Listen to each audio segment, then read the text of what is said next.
Taking a look at the FCT election that is holding today, what's your assessment so far being an observer? Thank you so much for having me. First of all, we accredited observers inspected the distribution of sensitive materials, day before yesterday, that is on Thursday, from the CBN, where it was, distributed to the different area councils, the 6 area councils. It's going to be moved onward from the area councils to the rack centers, where it's going to move this morning to the polling unit. Now, as I was coming to this location right now, I saw policemen, in very strategic areas as I was coming, but the restriction of movement has not been implemented as I drove down from the Kurudu Army Estate area down to Asokoro. Yeah. So I think people are still moving, but election officially commences by 8:30. So there is still room for restriction, there's still room for compliance. We see a lot of attention being paid to this election, especially this particular elections in the history of FCT election. A lot of attention is being focused on this particular one. I would like to know what is the importance, or can you let Nigerians and the FCT residents know the importance of this particular election, and also the implication, especially for INEC, ahead of the 2027 polls? Thank you so much. You see, FCT is very pertinent, is very pivotal to every elections we do in Nigeria. Why? FCT is like a miniature representation of Nigeria, as it were. This is where the representatives of Nigerians, are. When you talk about House of Reps, there are 360, they are all here. You talk about the Senate, 109, they are all here. So FCT is like every part of Nigeria represented here. So no particular ethnic group can say it's enjoying the monopoly of, or the population, as it were. So FCT is going to reflect the wish of Nigerians, as it were, going forward to 2027. Okay. You said coming down that there has not been serious enforcement of the restriction of movement. Is there any cause for worry even before we start the election? Have you seen any sign, any signal that is disturbing, and you feel that, look, these things should quickly be handled properly, or things are going as planned and as expected? No, as at now, there is no cause for alarm. INEC has demonstrated so far it has enough capacity, in terms of logistics, in terms of operations.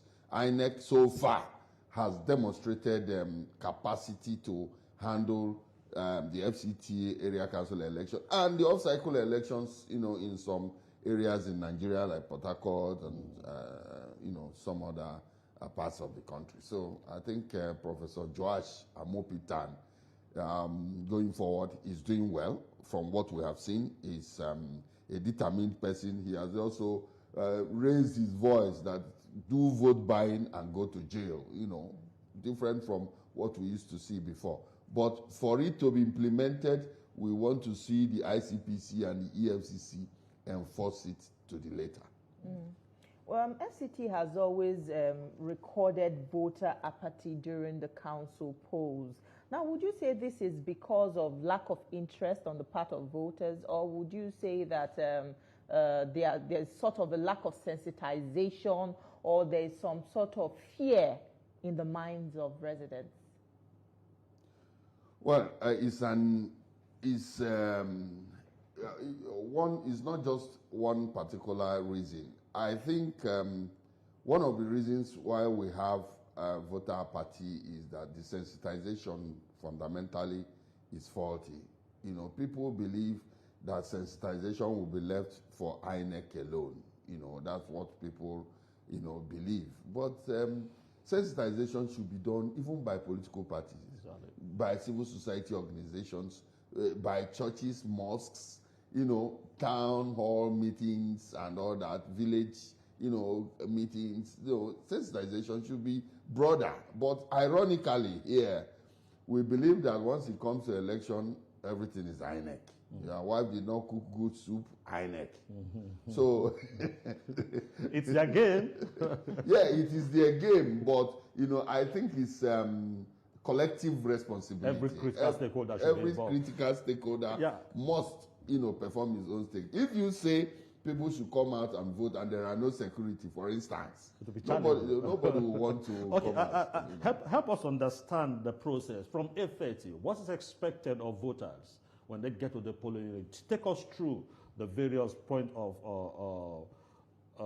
the screening with the beavers and all that. Take us through the step-by-step that is expected for a particular voter to go through onto the point where he or she will cast the ballots.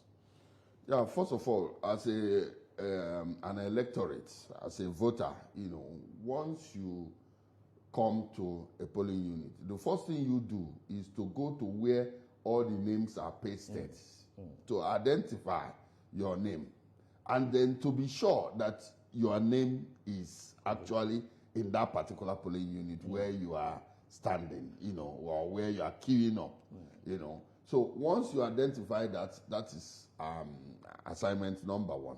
Then the next step will be for the voter to queue up. Once it gets to your turn, the presiding officer is going to check for your name and then tick. Then they are going to use the beavers and then try to check if the person who provided the PVC is consistent with what is there in the system.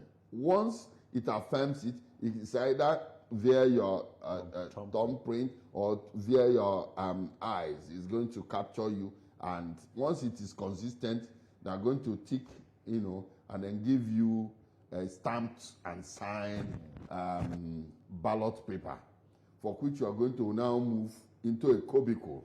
That cubicle is expected to,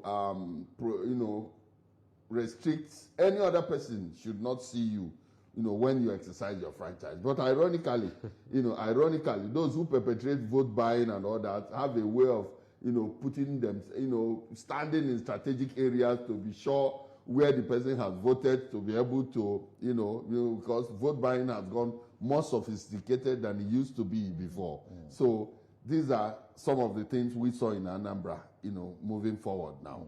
So we expect that we are not going to see things like that now, believing that Nigerians are more informed and all that. But the economic quagmire, the stomach infrastructure, the level at which Nigerians are going through the hardship stuff, now compel most of them, because most of them believe that politicians, you don't see them except when it gets to the voting periods.